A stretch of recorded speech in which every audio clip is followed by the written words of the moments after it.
Hello everyone and welcome back to the Amber Wave Show. It's been a brilliant week for the Bloaters. We have match analysis of our first match back in the Saturday Night Premier against Long Melford. We have our head-to-head challenge and an interview with the newest member of the Amber Wave. Yeah, so firstly we look back at this past weekend where the Bloaters faced Long Melford. In front of 200 or over 230 people, Great Yarmouth played their first game in 5 years in the Premier Division. The game started off a bit cagey from both teams as they both sort of got a feel of each other and to the league football. Yeah, so it wasn't long before Yarmouth got a hold of the game. Within 30 minutes, the Bloaters had a great chance, crossed in, but Jesse just could not get his header on target. Yeah, and on the stroke of half-time, we finally made the breakthrough coming from a free kick that was whipped in by none other than Mitchell Belmar and was met by the head of, well, who we know as Roy Kent, but the man, Connor Deeks, who headed it in to the net. Number 3. That was too close. He's going to take it. So Belmar Number 3. swung in. It's in! It goes all the way in! Did someone get a nick on it on the way through? Yeah, so the Long Melford manager did not agree with that free kick whatsoever. I personally think it was a Stonewall free kick. Yeah, he did get a yellow card for his troubles though. Half-time, it ended Great Yarmouth 1, Long Melford 0. Yeah, and the second half, Great Yarmouth carried on where we left off just a couple minutes after half-time. We made it 2-0 where George Cousins fired home a close-range effort after the keeper parried it away. So Duffield's going to get the ball in. He's going to go for the shot. Saved. Cousins on the rebounds. Yes! Other than that, there wasn't really much more. We don't usually... everyone always talks about the goals that are scored and not the goals that are saved. So we wanted to also add in this absolutely sensational save by Brandon Ling. Shots. Deflection. Super save by Brandon Lee. And it finished 2-0 to the Bloaters, so it was a fantastic win for us. Yeah, definitely really good performance from quite early on. After the first 10-15 minutes of sussing it out, we dominated the game. So, yeah, pretty good win. Yeah.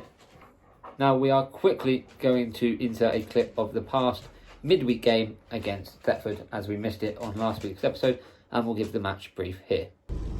Okay, so obviously we're in a car. We're almost doing a non-league wonders right now. Overall, great match. So the full-time result was Great Yarmouth Town 3, Thetford 1. What did you think, James? I think that is one of the best performances from Yarmouth. Generally, comparing it to last season as well, that is one of the best performances I've ever seen against a team that just missed out on promotion to the Isthmian, one of the Isthmian League's last division. They were obviously in the playoffs. This season they're probably going to be fighting for the playoffs again, but to go to their place on a Tuesday night and win 3-1, control the whole game throughout at least 95% of that game, Yeah, it's a brilliant result. Yeah, it was absolutely fantastic from start to finish. The players, you couldn't fault one of them tonight. Every single player gave 110%. They went 100% for every challenge, 100% for every ball. And yeah, so goal scorers for tonight, the first two was from the man who's here, there and everywhere, Connor Deeks. And the third goal was Mitchell Belmar. So Connor Deeks, his 2 goals were from corners. So the chance we're going to score from a corner came in pretty well tonight. And Belmar's goal It was an initial shot that rebounded off the post. I think he shot, didn't he? Yeah, he shot, rebounded off the post. It like flicked, hit the bottom of the post, like flicked back over. He was there to head it in or smash it. No, he smashed it in. Yeah, he smashed it in. But you're going to see the goal highlights there. Other than that, I think we should sign off like Non-League Wonders does. So, other than that, we need to use the phone for the sat nav. Sounds so cringy. Way there. Yarmouth have the corner, which Belmar gets in.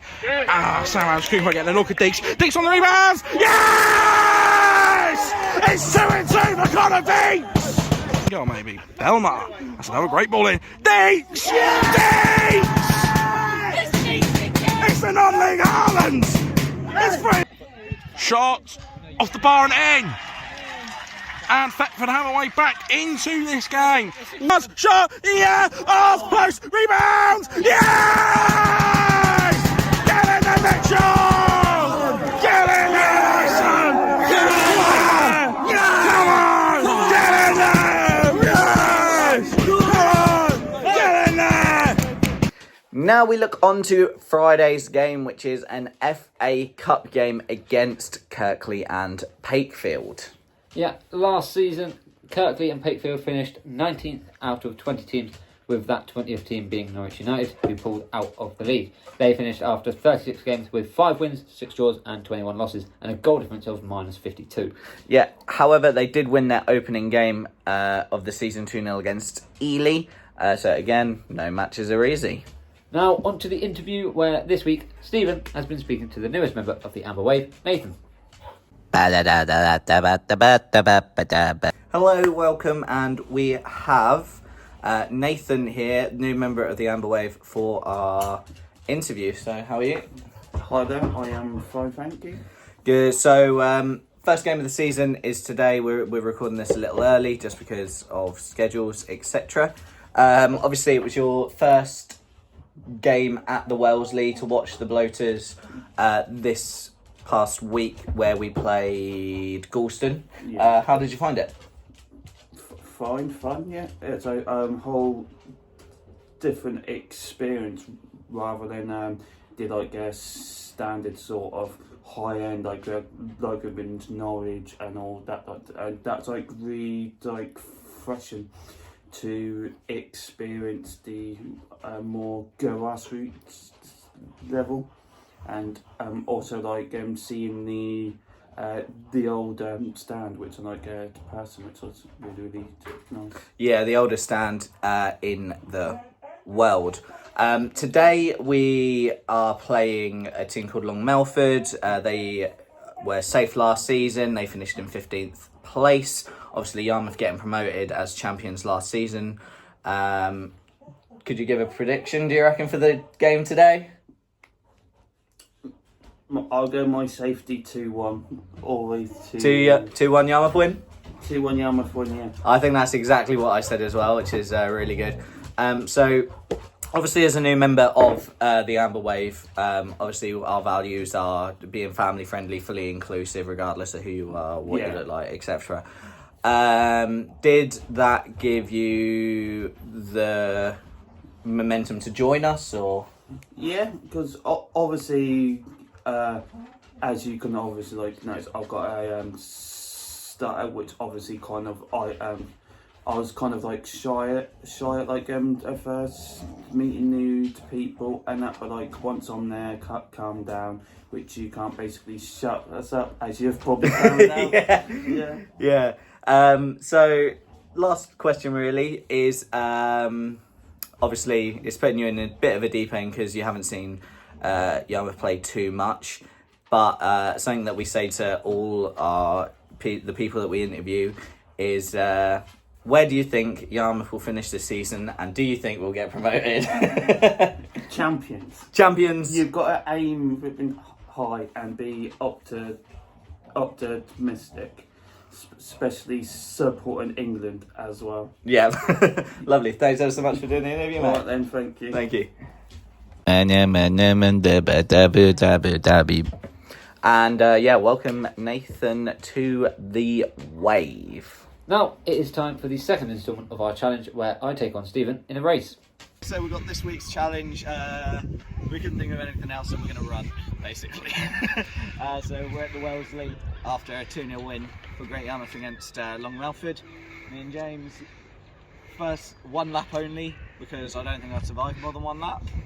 I don't think you would either. But winner gets the next point. I think It's 1-0 to James at the minute, am I correct in saying? It is 1-0 to James, and I think it's going to be 2-0. Okay, so do you want me to call the start? Ready?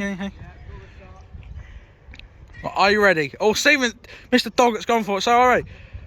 3, 2, 1, go! They're off. James Everett has the early advantage here. In fact, it's quite a big advantage. In fact, it's a huge advantage now. Stephen Doggett quite far behind. There is going to come the point where we can't get them in the same shot. There is James Everett. there is Stephen Doggett. I think we know who's going to win this. James Everett comes up and round the corner now. Stephen Doggett is still in the race. He's just past he's actually halfway round the lap yet, and well, it comes. Oh, he's walking now.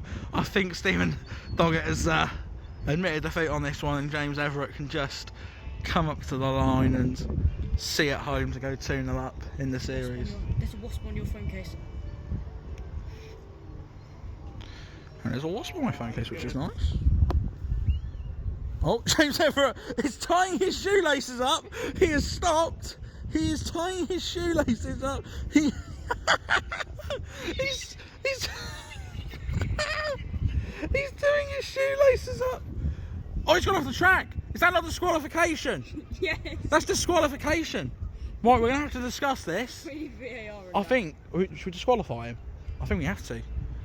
So James Doggett, sorry, James Everett, sorry. No, they can come out their lanes, but they have to stay on the track. He's disqualified. I'm willing to disqualify him. And he's really taking the mick now. Not until they come back, no. So you know what's going to happen. We think we're going to have to disqualify James Everett here.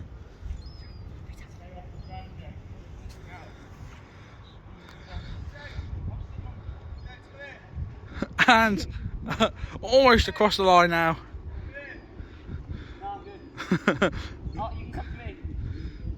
And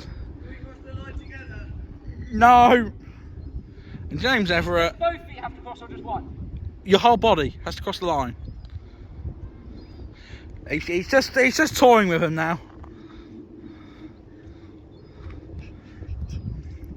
And James Everett has won. Now we're going to go to the dubious, but Stephen crossed the line.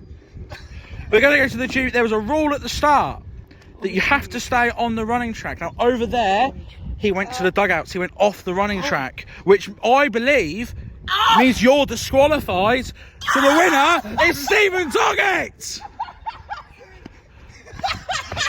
By disqualification. 1-1, it's fine. By disqualification. James Everett, what's your reaction to the disqualification? Make it interesting, 1-1. 1-1 in the series. Oh, I'll take a victory anyway. Victory. I'll take the win. Out of bounds. Out of bounds. There it is. Let's say that again. Out of bounds. He is disqualified. 1-1. And he was so cocky. He was so cocky. So cocky. Make it interesting, 1-1. 1-1. Makes it very interesting. Running, though. Yeah, so as you saw there, now we did have a slight disagreement with this, as we said before the recording that we couldn't leave the track. However, it wasn't mentioned inside the video. Now, I thought it should have been disqualified. James didn't think it should be disqualified, obviously, because I lost and he won. So we put it to a Twitter vote, and I will try and insert the Twitter vote here if I can figure it out. If not, it's on the Twitter page. But yep, so everyone has, well, not everyone, but it was a 73% swing to say disqualification. That serves you right for taking the mick, because my fat body can get round the pitch. But that does mean it's 1-1. Yeah, well, we hope you all enjoyed this episode, and we look forward to seeing you all in the next one. And as always, Up the bloaters!